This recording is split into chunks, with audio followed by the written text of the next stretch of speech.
In an SHTF scenario, becoming a gray man can allow you to leave a bad situation much more easily.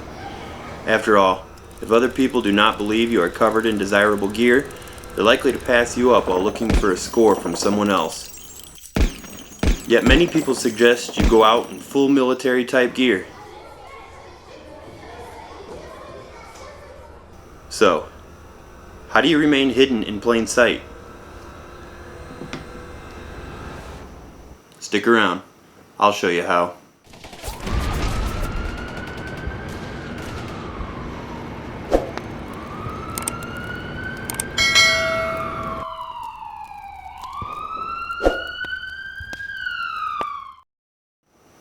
Hey guys, and welcome to Start Prepping Now, where we offer tips and tricks to help you become a better prepper and homesteader.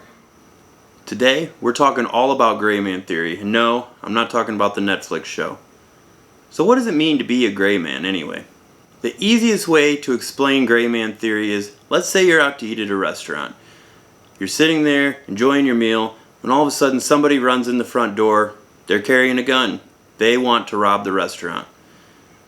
At the counter, you see two guys. One of them, he's open carrying a weapon. It's completely visible to the guy who just ran in trying to rob the restaurant. The other guy is also carrying a weapon, but it is concealed. The robber doesn't know he has it. Who do you think is going to look like a more important target for that robber? So a gray man is someone who blends into the crowd. They don't wear bright clothes. They don't wear flashy clothes. They wear completely neutral, bland, normal clothes. They blend into the crowd, they don't stand out, and they do not draw attention. Think back to those two guys, the open carry and the concealed carry guys. The entire idea behind the gray man theory is that you blend into the crowd and you can move more easily between locations. Alright, now we know what a gray man is. How do you do it? For starters, I would look for an outfit that fits very comfortably. It's not bright, it doesn't necessarily need to be gray, but it's not bright. It's also not overly dark. If you foresee yourself being in like a forest, then it should have some amount of camouflage. If you're maybe in an urban area, it should have more earthy tones, something that'll blend into the crowd, blend into the buildings a little bit. You do not want to stand out if you can help it at all. If you plan on carrying a weapon, then you need to be able to conceal it under your clothing. You need a holster that'll fit in your waistband or under your sweatshirt or something like that. Also, the sweatshirt. If it's really hot outside, it's not the time to wear a baggy sweatshirt. If it's really cold outside, it's not the time to go out in a t-shirt. You want to look like you belong there. Not like you're on a mission, not like you're trying to hide something. Backpacks. When it comes to a backpack, absolutely fine. However, do not carry a tactical type bag if you're going for gray man theory. You want maybe one of your kids' old book bags. Maybe a little beat up after the school year. It still functions, no holes, you're not going to lose things, but you don't want it to look like it's designed to protect you. You don't want it to look like it's carrying expensive things. Another thing to consider is that some materials make noise when they rub together. Think back to those windbreakers that were really popular in the 90s.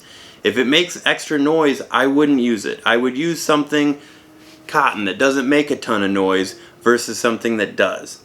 In addition to that, you would want to hide any tactical gear that you need to take with you in regular looking things, right? So if you have a real nice flashlight or something like that, something that's above what the average person might have, you need to be able to pack that in something that looks completely average. Maybe like a Pringles can or something like that, where it just looks like something anybody might have with them. The whole goal here, guys, is to not draw attention, to not stand out.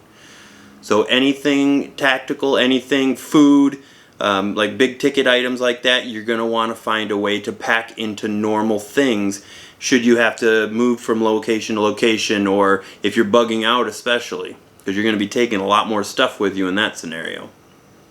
Now, gray man theory doesn't just stop at the clothes. You need to act like everyone else as well. If you're walking down the street and everybody is panicking because there's no power or there's no water, you need to look worried as well. You don't want to give the impression that the power's out but I'm okay because I have a generator with 1,000 gallons of fuel at home. That's not going to work. You need to look worried as well. Doesn't necessarily mean you need to go crazy and start acting like a nut, but you do need to blend into everybody else. You should avoid eye contact and long conversations as absolutely much as possible. If you make eye contact with somebody, it invites them into a conversation, whether you wanted to or not. And if you're invited into a conversation, it's a lot easier to tell how you really feel about the situation based on how you talk. If you talk very calm and cool, then they're going to assume he's not worried or she's not worried. Something's going on. They might not know that you have preps at home. They might not know that you and your family are on your way to a location that you'll be set for a while. But they're going to know something's up. You don't want to draw attention. So do your best not to make eye contact and not to have any long drawn out conversations, whether that be with a neighbor or with a stranger on the street. Now, regardless of whether you're going on a supply run or you're just changing locations or maybe you're even bugging out, having Gray Man Theory in your back pocket gives you a sort of invisibility cloak. Of course, you're not really invisible, but it does help to blend in with everybody else, which in a way is kind of like being invisible. Another thing to consider is if you do make regular trips to locations, it's wise to take alternate routes. While you might blend into everybody else, if somebody happens to see you 2-3 days in a row going into the same building, they're going to wonder what's inside. And if what's inside is your preps or your family, that can spell disaster. So always make sure you take alternate routes, even if it's just going a little bit out of your way, to make sure that you're not noticed. It can make a world of difference. Look guys, I want to thank you so much for watching this video. I really hope you got something from it. I really hope you learned a little bit more about what Gray Man is and how you can achieve it. If you have any questions, of course, comment below and I'll be sure to message back right away. Alright guys, till next time, take care. Bye.